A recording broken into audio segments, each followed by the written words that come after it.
Ladies and gentlemen, please give a round of applause to Karen Chela. Thank you very much.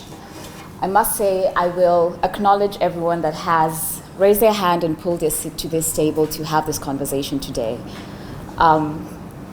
It's quite something for us to begin to imagine a different future, first in the mobility space, and then generally what that then implies for economy. So for all of you that are here today, I salute you.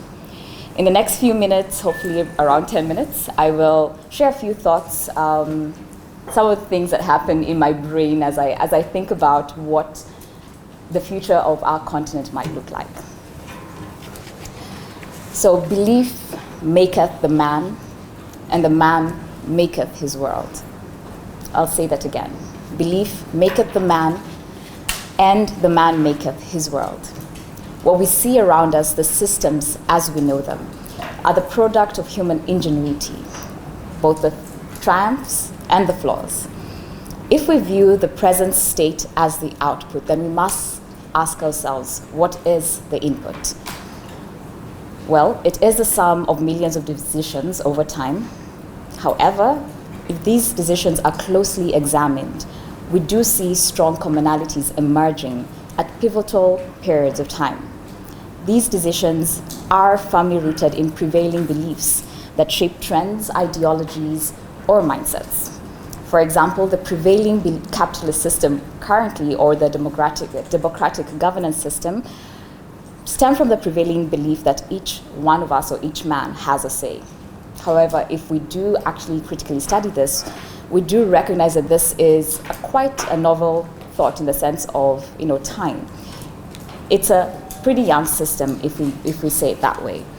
Man has historically governed himself in some form of monarchy or theocracy, but this is a bit of a digression. The bottom line is shared beliefs influence the trajectory of the world.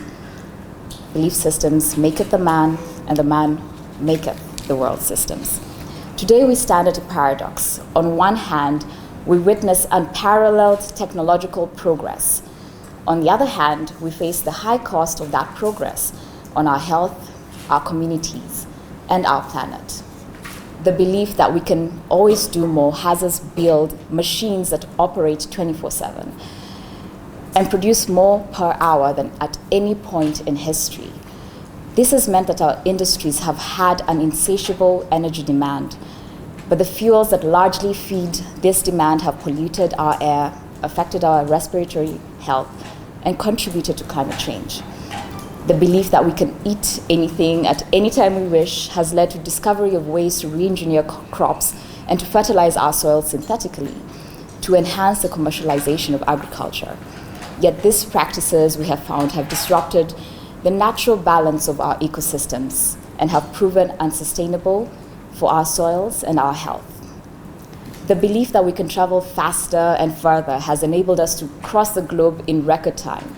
But in doing so, we are emitting the slow poisons that are steadily sacking our life. So here we are, standing at the crossroads of advancement and its consequences. We cannot continue business as usual. Africa cannot afford it. The effects of climate change are already ravaging our continent. We must ask ourselves, how do we keep growing without destroying ourselves? How do we forge a new future, one where progress and sustainability coexist? At Jacobs Ladder Africa, these are some of the questions at the core of what we do. We believe that the ladder, that simple tool that helps us access what is beyond our reach, is a metaphor for what is needed to get to the future we seek. A future that many might deem impossible given the very many challenges to surmount. But we at JLA genuinely live for these seeming impossibilities, to build ladders that provide practical paths for many to a transformed reality. Our mission is bold, ambitious, and yes, a little scary: to activate 30 million jobs in Africa's green economy. It's a mission that drives us every day, keeps us on our toes, keeps us searching for practical, scalable ways to make an impact. Our work in green skills and jobs in the continent spans from engaging governments and development partners in policy discussions to grassroots advocacy, and from green entrepreneurship development to developing interventions for nurturing of sustainability skills. But at the heart of everything that we do is a mindset shift, a shift from the debilitating belief system of being victims that a lot of us Africans carry to emboldened belief systems of change makers. One of our key initiatives is Green Labs, an incubator designed to turn brilliant ideas into market-ready innovations. These young entrepreneurs, through their startups, not only create jobs, but shape industries, and they do so with the future of Africa in mind. We will be opening applications, and you can speak to one of our incubatees to tell you what her experience has been like.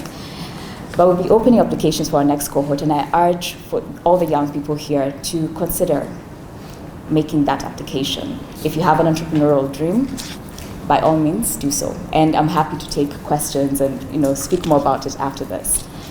In a nutshell, we at Chela aim to empower the youth to take advantage of the emerging trend of the green transition, but to steer it in a way that secures Africa's posterity. This is why when YSEM and the Africa E-Mobility Alliance reached out to us for collaboration, we embraced it eagerly. It aligns perfectly with two factors that resonate with us: youth empowerment and sustainability. Today, we are proud to sponsor 50 young people to be here, and I believe each of you holds the power to create ripples of impact that will echo far beyond this room. Some of you will return to your communities, both physical and digital, to share what you've learned. Some of you will build impactful careers that reshape industry. Some of you will innovate, developing sustainable solutions to Africa's mobility challenges. But whatever path you take, let's all take a moment to examine the beliefs that we carry and consider how they shape our future. Let the summit be the spark. Don't let the powerful ideas shared here remain just words. Reframe your mind. Embrace renewed ways of thinking. Take action. Make one key connection.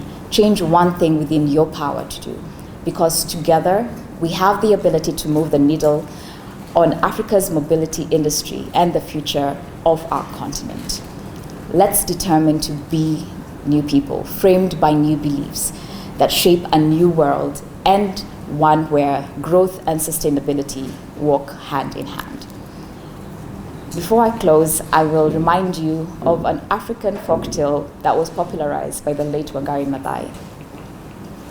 Once upon a time, a great forest was ablaze with fire. All the animals, terrified and helpless, fled to the edge of the forest and watched as it burned.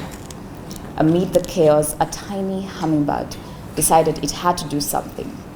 It flew to the river, picked up a drop of water in its beak, and dropped it on the fire. Then it went back to the river, picked up another drop, and did the same. Over and over it made its trips. The other animals watching from the sidelines laughed at the hummingbird and said, "What are you doing? You are too small. You can't put out the fire." The hummingbird, undeterred, replied, "I am doing what I can." Each of us, like the hummingbird, may seem small against the enormous challenges of climate change and transformation of the mobility industry. But if we each commit to doing what we can, if we act on our beliefs and take responsibility for our future, together, we can create an unstoppable force for change. The power of collective action is where true transformation lies. Thank you very much.